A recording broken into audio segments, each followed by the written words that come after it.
Collateralized debt obligations, commonly known as CDOs, are packaged debt securities that played a controversial role in modern finance. These complex financial instruments bundle various types of debt together and sell them to investors. CDOs became infamous for their role in the 2008 financial crisis, making them an essential topic to understand in derivatives and structured finance. A CDO is a structured financial product that pools together various debt instruments and repackages them into tranches sold to investors. Think of it as taking many different loans, mortgages, or bonds, combining them into one large pool, and then slicing that pool into different investment opportunities. Banks and financial institutions create these products to redistribute risk and generate additional revenue from existing debt assets. CDOs consist of four core components. First, the collateral, which includes the underlying debt assets like mortgages, bonds, or loans that generate the cash flows.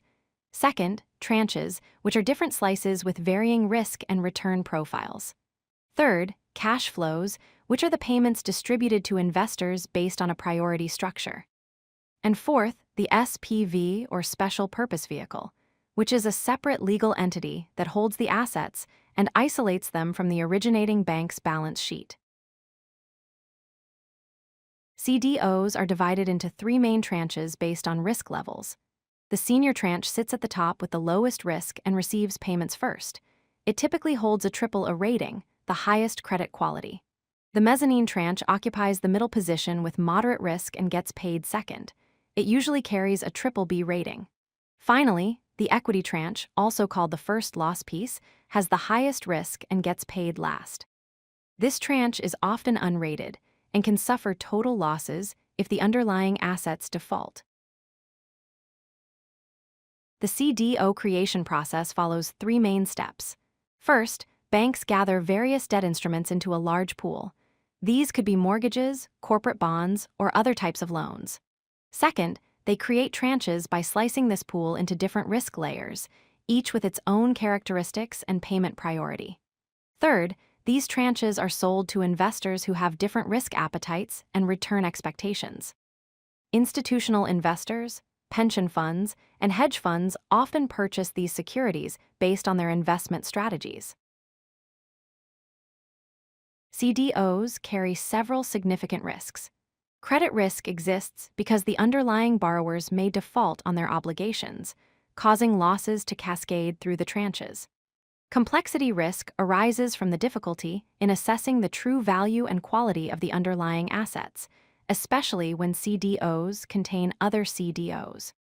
Liquidity risk means these securities can be hard to sell quickly without accepting a significant price discount, particularly during market stress when everyone wants to exit simultaneously.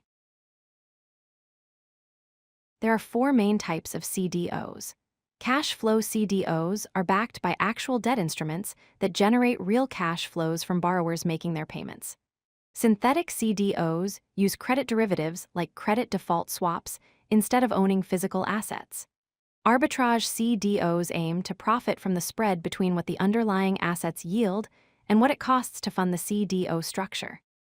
Balance sheet CDOs help banks transfer risk off their balance sheets to meet regulatory capital requirements and free up lending capacity.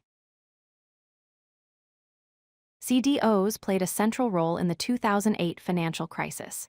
Before the crisis, CDOs were packed with subprime mortgages yet received high credit ratings from rating agencies. Between 2007 and 2008, the housing market collapsed, triggering massive defaults on these mortgages. At the crisis peak, CDO values plummeted dramatically, causing widespread failures of financial institutions that held them. The aftermath triggered a global recession and led to dramatically increased regulatory scrutiny of structured products and rating agencies. CDOs failed for three main reasons. Correlation risk meant that the underlying assets were far more correlated than financial models predicted. When housing prices fell nationwide, mortgages across the country defaulted together instead of independently. Rating agency failures occurred because agencies had conflicts of interest, being paid by the institutions whose products they rated, leading to inflated ratings.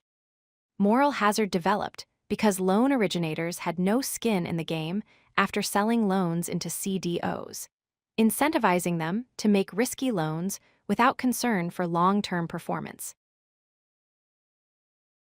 4 critical lessons emerge from the CDO experience. First, CDOs redistribute risk throughout the financial system, but don't eliminate it, and can actually amplify systemic risk. Second, complexity can obscure true underlying risk, making it impossible for investors to properly evaluate what they're buying. Third, proper regulation and transparency are essential to prevent conflicts of interest and ensure market stability.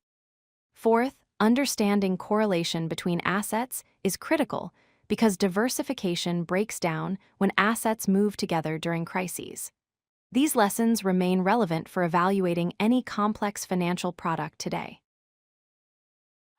If you like this video, hit that like button and don't forget to subscribe. Visit codelucky.com for more such useful content.